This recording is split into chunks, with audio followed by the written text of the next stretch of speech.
Hello friends, welcome back to my channel Mousumi blog চ্যানেলে তোমাদের সকলকে আরও একটি নতুন ব্লগের সঙ্গে ভালোবাসা জানাই। তো এখান থেকে ভিডিওটা স্টার্ট করছি। তো সকাল সকাল ঘুম থেকে উঠেই দেখো আমাদের উঠোনের পরিস্থিতি দেখো। এই 3 দিন বৃষ্টির চাপে কত জল হয়ে গেছে আমাদের উঠোনের চারিদিক জল, পুরো বলতে পারো কানায় কানায় জল হয়ে গেছে। আমাদের ঘরের উঠোন ভর্তি জল থই থই করছে, পুরো তো গেটের সামনেই জল চলে এসেছে। জানো জলের সাথে আরও কত কিছু আসে আমাদের বাড়ির ভিতরে। তো চলো আমাদের বাড়ির চারিদিকটা তোমাদের শেয়ার করি বর্ষাকালের পরিস্থিতিটা। আর আমাদের এখানে দেখো যেহেতু মাটির রাস্তা, আবার বর্ষাকালে জল জমা, তো যার জন্য আমাদের এখানের অবস্থা মানে একদম বাজে রকম মানে অবস্থা হয়ে গেছে। পুরোটাই বাইরেটাতেও জল, যেহেতু জল আছে জলা ভর্তি হয়ে গেছে, তাই জলটা রাস্তায় এসে পড়ে।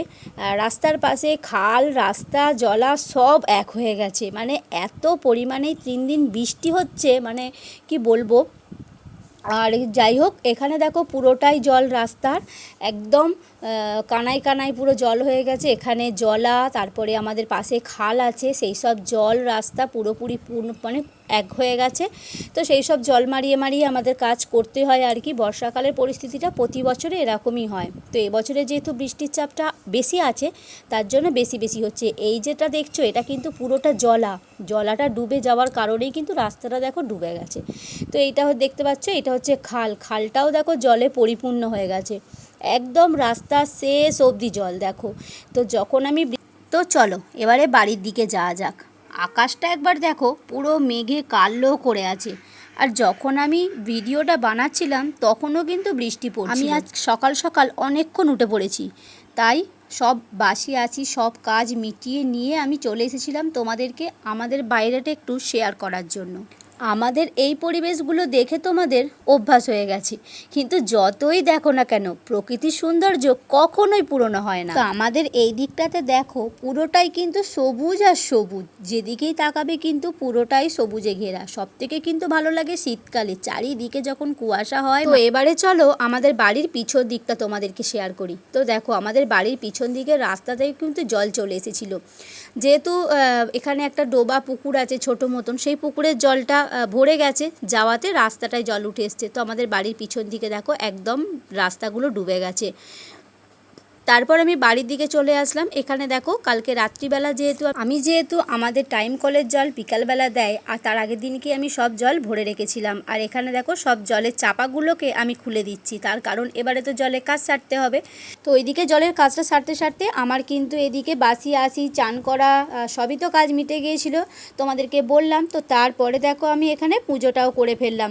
আর আমি যেহেতু বাড়ির বাইরে বেরোই না খুব একটা, তো তার জন্য তোমাকে আমার বাড়ির যা যা আমি সারা দিনটা করি তাই তোমাদেরকে শেয়ার করার চেষ্টা করি।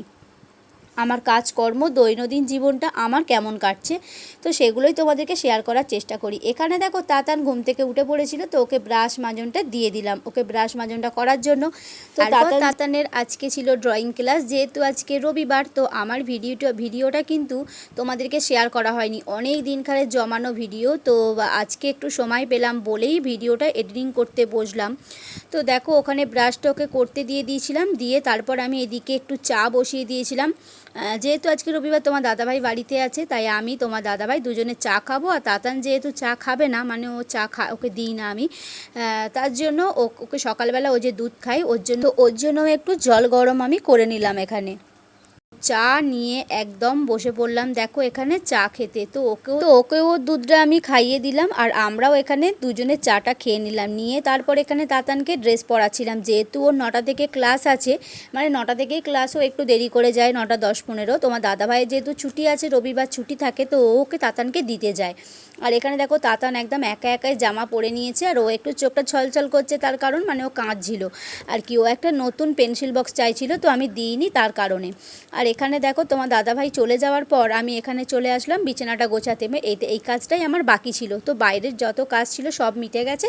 তো এই যে এখানে বিছানাটা ঝেড়ে নিলাম, তারপরে বালিশগুলো গুছিয়ে নিলাম, এখানে কম্বলগুলো পাট করে নিলাম। যেহেতু এখন তো ভোরের দিকে হালকা হালকা ঠান্ডা লাগে, তার জন্য কম্বলগুলো এখনও ব্যবহার করি আমি। আর অনেকক্ষণের পর বসার সুযোগটা পেলাম। তোমার দাদাভাই বেরিয়ে গেল বাজারে, তাতানকে দিয়ে বাজার করতে চলে যাবে, তাই আমি এখানে বসে বসে আমার চুলটা খুলে নিচ্ছিলাম, কারণ আগের দিনকে আমি 2টো বিনিয়ে শুয়েছিলাম, তার আমার কিন্তু সকাল থেকে সব কাজ মিটে গেছে। তো এখন তোমার দাদাভাই গেছে বাজারে। এখন কিন্তু ঘড়ির কাঁটাতে কিন্তু বাজে সকাল 10টা। আমি কিন্তু উঠেছি অনেকক্ষণ, মানে পৌনে 6টার সময় করে উঠেছিলাম। তোমাদেরকে একটু বাইরের মানে আমাদের চারিদিকটা একটু পরিবেশটা শেয়ার করেছিলাম সকালবেলাতেই। তার কারণ হচ্ছে এই মানে শুক্রবার থেকে যে রাত থেকে যে বৃষ্টিটা শুরু হয়েছে, এখনও পর্যন্ত বৃষ্টিটা থামেনি। তার জন্য আমাদের পড়াতে মানে রোজের মানে জলটা ধরছিল না, যার জন্য বৃষ্টিটাতে অনেকটা সমস্যা হয়েছে। তো বেশ কিছুদিন আগে তোমাদেরকে যে একটা ভিডিও শেয়ার করেছিলাম, তো সেই ভিডিওটাতেও কিন্তু দেখিয়েছিলাম যে আমাদের এখানে বর্ষাকালের পরিস্থিতিটা কতটা খারাপ। আর আজও দেখো শুক্রবার থেকে বৃষ্টি হচ্ছে, এই দুদিনের মধ্যে মানে শুক্র শনি, আজকে সবে রবিবার, তো এখনো রবিবারে অতটা এখন বৃষ্টি হয়নি। মানে এই দুদিনের বৃষ্টিতে আমাদের এখানটা কিন্তু পুরোটাই ডুবে গেছে। চারিদিকটাই তোমাদেরকে শেয়ার করেছি, আমাদের মানে পিছন ধার থেকে শুরু করে একদম রাস্তার ধার অবধি সবটাই শেয়ার করেছি তোমাদেরকে। তোমরা পুরো ফুল ভিডিওটা দেখলে বুঝতে পারবে।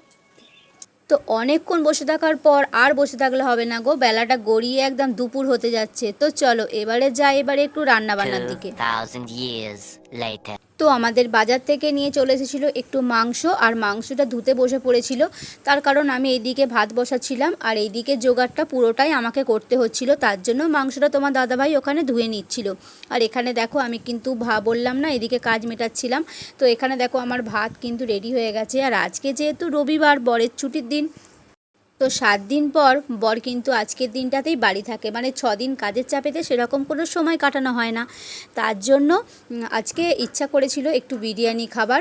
তার জন্য দেখো বর এখানে সব সরঞ্জাম করে নিয়েছিল, কিনে নিয়ে চলে এসেছিল। আর আমি এখানে তার আগে মানে বাজারে যখন গিয়েছিল তখন সব কিছু আমি গুছিয়ে রেখেছিলাম, আলু সিদ্ধ করে রেখেছিলাম, সব কিছুই হয়ে গিয়েছিল। আমি ভিডিও করার ফাঁকে ফাঁকে কিন্তু এই সব কাজগুলো করছিলাম। তো সব কিছু তো আর ভিডিওর মধ্যে তুলে ধরা যায় না, তার কারণ হচ্ছে আমি কাজের ফাঁকে ফাঁকে যেটুকু সময় পাই সেটুকুই ভিডিওর মধ্যে সময় দিই, আর যেটুকু সময় পাই আর কি সেটুকুই তোমাদেরকে শেয়ার করার চেষ্টা করি। তো এখানে দেখো বর কিন্তু সব কিছু একদম গ্যাসের ওপরে ফুটিয়ে নিচ্ছিল, আর আমি যে একটু একটু করে এসে এসে ক্লিপগুলো তুলে নিচ্ছিলাম, মানে তোমাদেরকে কিভাবে শেয়ার করব তার জন্য। আর এখানে দেখো ভাতটা কিন্তু সাজাচ্ছিল এখানে, আর এখানে কড়াইতে মাংসটাও হয়ে গিয়েছিলো। তারপর এখানে মাংসটাকেও খুন্তি করে নিয়ে নিয়ে একটা একটা করে সাজাচ্ছিল, যাতে আমাদের মানে ভাঙতে মানে নাবানোর পর যেন না ঘেঁটে যায়। তার জন্য দেখো এখানে একটু একটু করে সাজিয়ে নিচ্ছিল। তো রান্নাটা প্রায় আধ ঘন্টা পর কিন্তু সব রেডি হয়ে গেছে। আর এখানে দেখো আমরা খেতেও বসে পড়েছি। তাতান বিরিয়ানি খায় না, তার জন্য তাতানকে সাদা ভাত দিয়েছি। আর এখানে আমরা খেতে চালু করে দিয়েছিলাম। আর আমি ভিডিওটা করতেই ভুলে গিয়েছিলাম যে আমি ওখানে ভিডিও করছিলাম। এরকম আমার মাঝে মাঝে হয় যে ভিডিও করতে করতে আমি পুরোটাই ভুলে যাই যে আমি একটা ভিডিও করছিলাম। তারপরে কিছুক্ষণ পরে মনে পড়ে যায় যে আমি একটা তো ভিডিও করছিলাম। তারপরে খাওয়া দাওয়া শেষেও মানে ক্লিপগুলো তুলি, আর না হলে মানে সেই ক্লিপটা ডিলিট করার পর আবার নতুন করে ক্লিপ নিয়ে তারপরে ভিডিওর সঙ্গে আমি অ্যাড করি। তো চলো এখানে আমরা খাওয়া দাওয়াটা করে নিই। তো সারাদিন কাজকর্ম করে একদম হাঁপিয়ে গেছি। তো চলো এবারে খাওয়া দাওয়াটা করে নিই। তোমাদের সঙ্গে দেখা হচ্ছে নেক্সট ভিডিওতে। তোমরা সুস্থ থেকো, ভালো থেকো, কেমন হয়েছে ভিডিওটা জানিয়ে দাও।